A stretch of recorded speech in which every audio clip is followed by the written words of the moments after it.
I have a special guest. I'm just going to go in and make sure that we're live inside the group. And then we'll kick off our Women Who Soar speaker series for the month of May. Awesome. Okay, let's see. Here we are. Great. So if you're coming in live, please come and say hi. I'm going to go back to Restream. Please come in and say hi. I'm going to open up the chat here too. Maybe I'm not. Oh, yes, I am. Okay, I'm going to open up the chat there too. So if people come in, I can see. If you're not here live, that's okay too. If you watch it later, just click hashtag replay and let me know that you're watching the recording. So happy Monday. Happy Monday. Yes. I planned this quite a while ago, right, Kim? Like this was a few months ago that we got signed up here. Yes. So speaker series for May this week. We have 3 speakers, and Kim, you get to kick us off. Yes. It was going to be like a wild card week, but it ended up everyone is in it's similar. So it's the self-care week. So Kim, we're going to talk today about Stinkin Thinkin. Oh Yes. gosh. Yes. Wednesday, I have your friend and my friend Trinetta coming in, and she's going to talk about faith and your business. Perfect timing for me. Perfect timing for me too, Dora. And then Friday I have Friday I have Amy Lombardo coming in, and I can't remember our topic. I really want to tell you guys. So the topic for Friday is rooted in your brilliance, moving from self-care to self-advocacy. Love it. So that will be this week as well. So let's go ahead and chat. Let's talk about self-care, and let's talk about Stinkin Thinkin as our topic. But before we dive in and do that, Kim, will you go ahead and introduce yourself? Absolutely. And thank you so much for having me here, Dora. I really appreciate this opportunity. I just remember meeting you for the first time at ROI earlier this year. But before I even got there, I saw this lovely, fabulous picture that you had in all purple. And I was like, I need to meet that lady. I like her energy. I love it. So it's a very full circle moment for me to be here. So I thank you so much. As you mentioned, my name is Kimberly Parker. I'm a licensed professional counselor and licensed chemical dependency counselor, and CEO of Revive to Thrive Wellness Center, a group practice here in Texas. We serve our clients virtually, and our clients our caseloads are pretty diverse in the sense that our clients are struggling with things like anxiety, depression, trauma, life transitions, addiction, immigrant issues, things of that nature. We also work with the elderly as well as caregivers and veterans. And those are just some of our main specialties. Outside of that, I also work as a coach. So for anybody who lives outside of the state of Texas or even in the state of Texas, I also work as a coach to help people achieve the goals that they're looking to achieve. Which for a lot of people, it's to work on things like communication issues, managing their emotions, bettering their relationships, and things of that nature. And outside of that, I am almost a third-year doctoral student. I just need one more week to pass by, and doing my darndest to get through this counselor education program so that I can continue to enhance my skills and serve my clients well. Look at you and the academic that you are. I always say all of the letters next to your name. All those letters. Alphabet soup going on there, alphabet soup. I just love learning. It's hard for me to stop learning. I'll never stop learning, but this is absolutely the last time I go to school. So it's it. Check all the Yeah, boxes. We're done. Enough letters. How has that been? Has exactly. it been a roller coaster ride? Has it been more than like MBA feeling? Has it been a lot of pressure? It is a lot because in our program, it's very unique in the sense that we do a lot of service work. Like we pretty much teach all of the undergraduate courses for the counseling program while we're taking our own classes, while we're seeing our own clients, while we're co-teaching the master's classes. And so there's a lot of service work involved, but it's also considered training as well. And so it has been very, very interesting. I learned what a manuscript was about a year ago, and had the joy of writing that Mm. 25-page paper. So it has been a ride, but I was just saying this last week. I don't regret it. I wouldn't take any of the experience back for anything. Um, it's been unique, but it's also been very, very life changing. Yeah. Hmm. And this is we did not talk, by the way, guys. We didn't talk Yeah. about any of the questions that I'm gonna be asking, and Hmm. no idea where it's really gonna be going. We know the topic is Stinkin Thinkin', Yeah. but I am so curious now that you're almost Yeah. whatever that is, Yeah, and yeah. all of those experiences, like, Yeah. what do you think is next for you? Oh, yeah, that's a great question. So, what I'm really, really passionate about is supervising other counselors of color just because there's so few of us in the field. And so, what I've learned is that when a person of color has a person of color as their supervisor, it helps with retention, which we want to retain them because we need more people in the field that look like us. And so that's really a lot where a lot of my passion lies, but also wanting to teach and supervise non BIPOC counselors because the chances of there being like a cross cultural counselor relationship is so high that I want to make sure that all counselors that I work with are equipped to work with people of color or people from marginalized backgrounds. So that's something I want to continue working in as a supervisor piece. When I finish, I will do some adjuncting. I don't want to do like a tenure track or anything like that. That's not for me. Too many rules, too many politics. I can't deal with any of that. And so, but I want to do some adjuncting. That'll be a little bit more of service work that I do.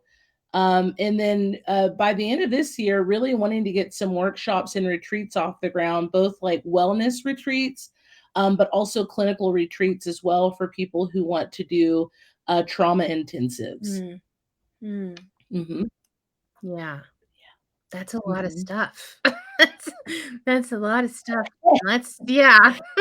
Um, And I was just gonna say it absolutely is a lot of stuff, and I definitely am working to denounce the hustle culture. mm, I always tell people like this is just the time in my life that so happens to be busy because I'm in a doc program and yep, trying to run a business at the same time. But mhm, I definitely denounce the hustle culture. I want to bring in rest, and I always think about Myron Golden and him talking about making money in his sleep. Like I want to have an easy part-time working life, mm. but doing in moderation the things that I love. I 1,000% Mhm. agree. I say, okay, life right now is just temporarily jam-packed, and these are the things that Yeah, we do so we can have that ease and comfort. Right. absolutely, absolutely. Yeah, Spot and on. enjoy Yeah. it along the way. Like, it may be temporarily jam-packed, but I can still look at it and really find joy and enjoy it along the way, right? Absolutely. That's exactly it, Dora. I think anytime I can every quarter I'm like, okay, where am I going? Where am I going to? What beach can I be on? Or what, Mhm, what am I doing? Because you're right. I think we shouldn't wait until it's done or until you're there. mhm, I think we're there now and this journey just looks different every step of the way. mhm, yeah. So let's go there. Yeah. Yeah. Boy, oh boy, Mhm. the stinking thinking has really taken over just taken over, like, the tech has taken Yes, over. yes, Our stinking thinking has taken over. yes, I was just talking to right before us, I was talking yes, and all of us say yes, our thoughts are the main contributing factor to our actions. And so all of yes, us are saying it, yeah, but it's so overpowering. yeah, absolutely, absolutely. Ugh. And it's like all of Yeah, us are frustrated that yes, it's so overpowering. Why can't we just, like, change it? Why can't we just stop saying these negative things that are yeah, impacting our lives? Let's dig in. yeah, You tell me. yeah, for sure, for sure. Well, I think the reason why we have the stinking thinking is because it stems from like our core beliefs. So the beliefs that we created way, way long ago, more than likely when we were in our childhood. I think that one of the biggest core beliefs that I often hear, and I would say most people struggle with a lot of the time, is not being good enough. And so when I think I'm not good enough, what are those assumptions that I have? What are those thoughts? I always kind of see it, I'm not good enough as the umbrella. And then there's assumptions and thoughts, AKA those stinking thinkings that come from that really big thought of not being good enough. And so it might be like, I'm a bad mom, or I'm a bad partner, or I'm a terrible CEO, or I'll never be able to achieve this dream. Nobody in my family could do this. How am I supposed to do this? All of these thoughts that stem from these earlier lived experiences that say you're not good enough. And then that makes you have these ways of stinking thinking. Mhm. And another way we kind of classify those thoughts is like the patterns of problematic thinking that can also be a part of it, or like ways that we think that are distorted. So we have these thoughts and then we think in these distorted ways that only contribute to that very false, unhelpful, negative narrative about Mhm. ourselves. So first thing to unpack Mhm. there is these core beliefs. Yes. If they're Yes. rooted in our core, Hmm. Hmm. someone someone said to me in the past, and I've used it, and I think many of us do, is like it's peeling back the onion, right? Yes, absolutely. Absolutely. And so it's not like taking that core and replacing it with new core beliefs. Like so many of us are Yeah. like, what's the new belief? What's the new thought, Yeah. right? Which yes, we need the new beliefs and we need the new thoughts, Sure. but Mhm. we still have that core belief Yes. that we have to peel away at while we're creating these new thoughts, these new beliefs. Absolutely. Absolutely. 100% Dora. And I think you explained that so beautifully, because that's what it is like this kind of unveiling process, this peeling back process. And how I look at those layers as all those experiences that told you that was true. And so we've got to pull those experiences back. We've got to process through them. We've got to acknowledge them, acknowledge what happened. And then as an adult, we get to pivot. That's where that new belief comes from. We get to pivot and we get to create more balanced and compassionate thoughts and beliefs with a lot of repetition, because I always say that repetition is what made us believe the core belief or the negative thought or those false assumptions. And so we have to use repetition to undo, AKA what you mentioned, that peeling back of the onion. We have to use some repetition along with, while in the process, creating that new balanced and compassionate belief. Mhm.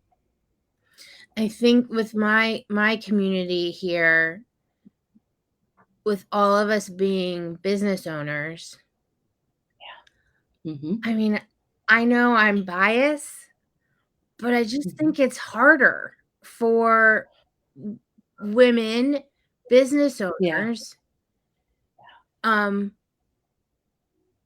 because we don't walk away from it. We're always trying to figure out how to deal with these thoughts and actions. So, like, Mhm. Mhm. it's hard if you're in corporate America, it's hard if you're a leader. I'm not saying it's not, it's Mm. absolutely hard, Yeah. but you can get a Yeah. break. You can get a little Yeah. break. Absolutely. When you're building a business and you're Yeah. solo, you're it. You don't really Mhm. get that break from Yes. figuring out your thoughts and actions. You're Yes. always Yeah. responsible. Yeah.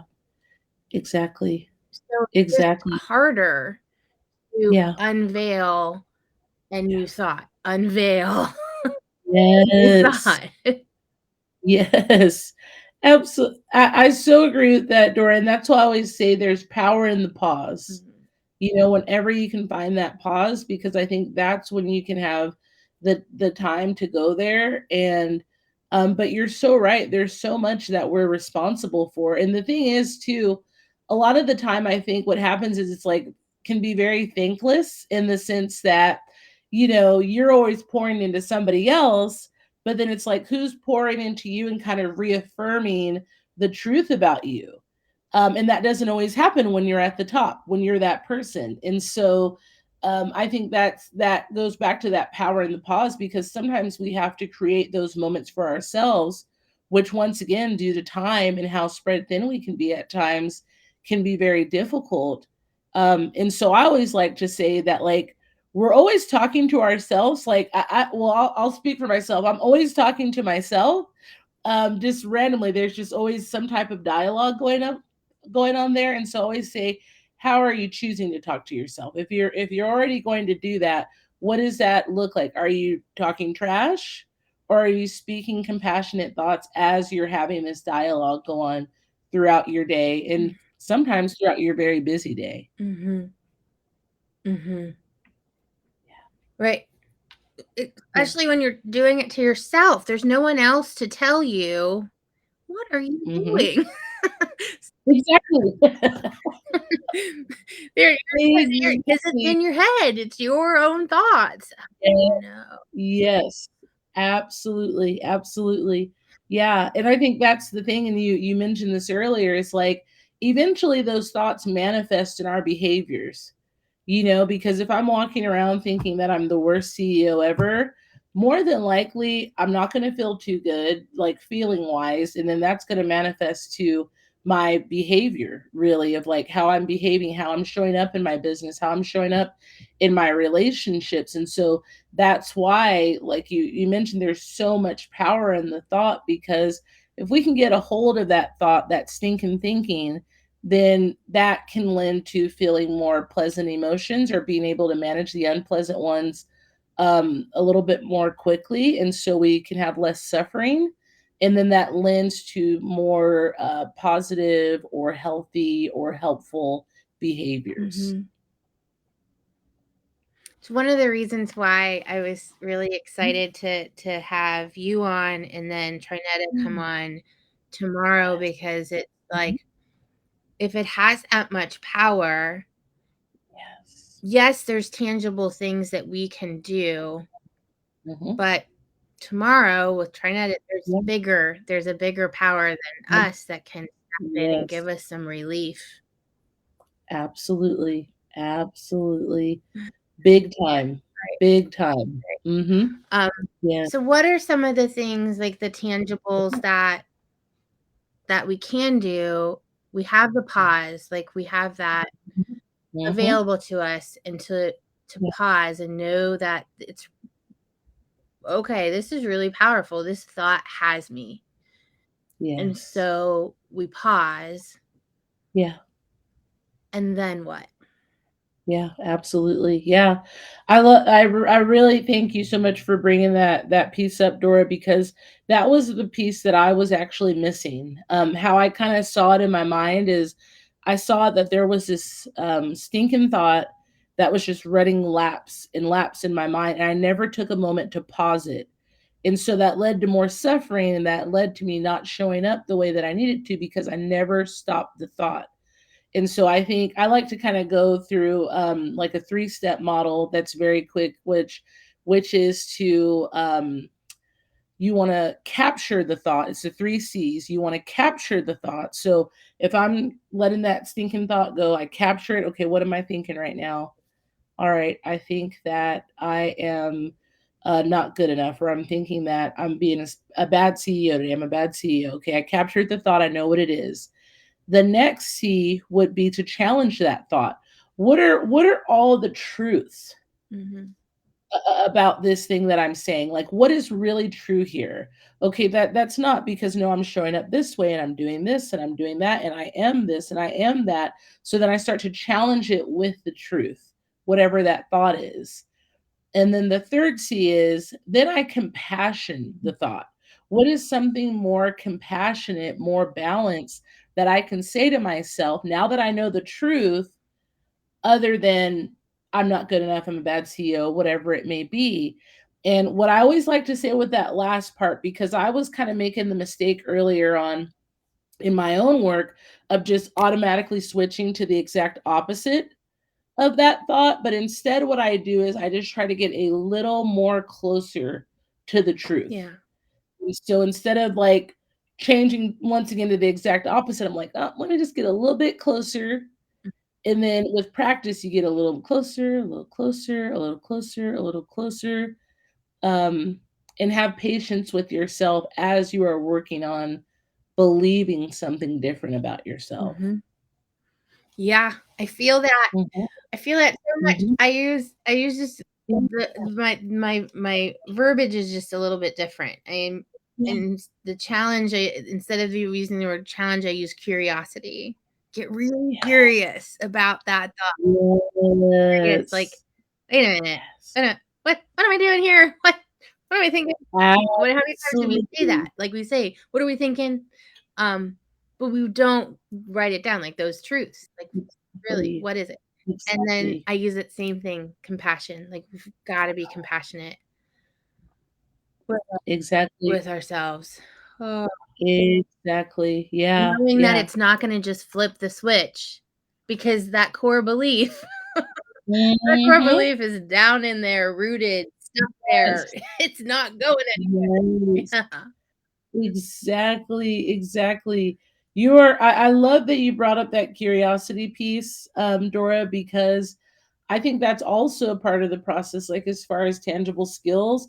I really just all day am talking to myself. Like if I'm in session, not really because I'm like focused, but even then I'm still trying to process and like Right. conceptualize. And so, but that curiosity piece, I love it so much because it's non-judgmental, Mhm, and a lot of the time that negative stinking thought is coming from a judgmental place. So the curiosity, I believe, starts to outweigh the judgment. mhm, And then really, just like you said, I'll start asking myself, okay, so why am I thinking that? What happened? mhm, What came up that is leading to this thought? And I find, just like you mentioned, the more curious you get about it, it can lower and lower and lower um, the disturbance that comes along with that mhm, unhelpful thought. mhm.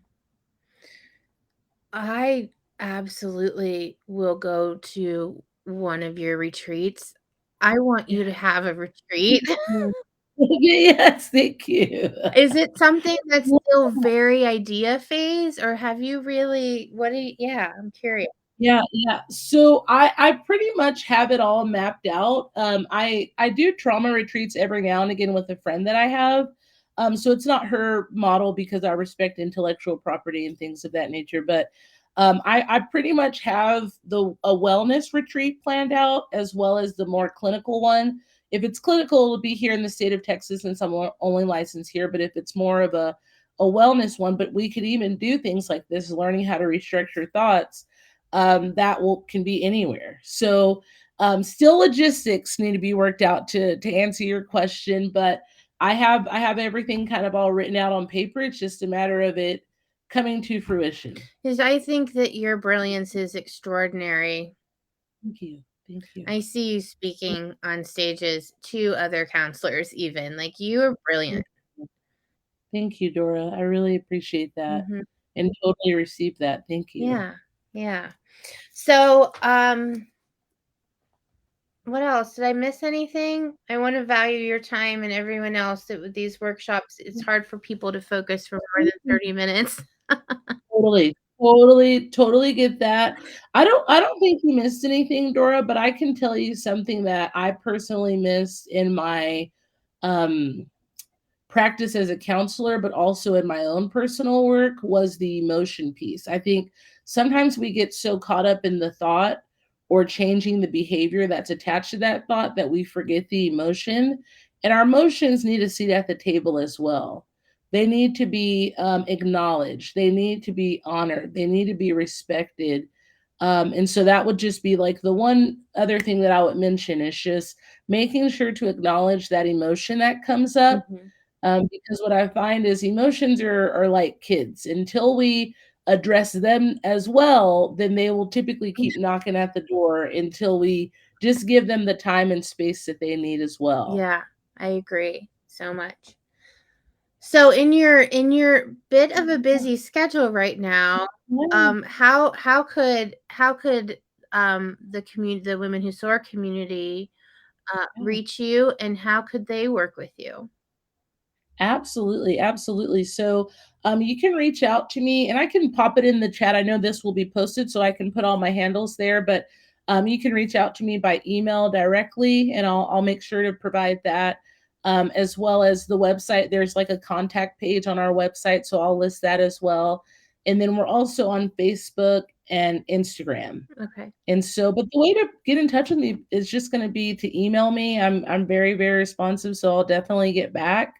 And the cool thing is, I now that I'm transitioning into the summer, I have more time to dedicate to this thing that I really love doing. So I'm excited to hear from anybody who would like to work together. Are you coaching one-on-one or not right now because of time? I am coaching one-on-one. The cool thing is, this second year was like the most time consuming of all. And so now I just got one more week left. So I'm already looking into the horizon of the beautiful summer and time opening up. Mhm. So I will have more time. I want to say I have about 5 open time slots Okay. right now. So yeah, so I'll have that time for sure. Yeah, I Mhm. I really ask my clients to have Yeah. a Mhm. mindset coach or a good counselor that understands Yeah. mindset. Because when you're Yeah. working with a business coach like me that's really like, "Let's go," right? You need to make sure you also have someone that you are I work mindset, but little bit, right? It's like more like, Yes. "Let's build your business. Let's go. Let's Yeah. do the work. Let's do the action." So, I'm Yes. always asking my clients, are you Mhm. working with a therapist? Do you have that mindset coach that is really getting thorough with you? Yeah. Um, Yeah, I absolutely. have an amazing wellness coach, Yeah, and she goes there with me, and then I yeah, have my business coach that's separate, right? My business yeah, coach doesn't spend as exactly, much time, exactly. right, where my wellness coach is really Mhm. getting into all my feelings and my thoughts and all that good stuff. Mhm. Yes. Yeah. I love that. I agree. I think both are definitely necessary for sure, and Mhm. both serve their own, functions and have their own gifts that Mhm. and we need all of it, Mhm. truly. Right, we Mhm. do, we need a village. Just like Yeah. I said just like I mentioned, I went away for a spiritual retreat this weekend. I needed that Yes. too, like, yeah, it was huge. So important. Yeah. It's everything. It is. Well, thank you so much, Mhm. Kimberly, this was so lovely. Women that come Thank in you. and hang later and do the replay, please feel free to put any Thanks. questions out there, and I'll let Kimberly know, if Yeah, there are any. So, absolutely. yeah, Absolutely. cool. Yeah. Great. Thank you so much for having me, Dora. I really appreciate you so Yep, much. of course. Thank you, everyone. Have a great Monday.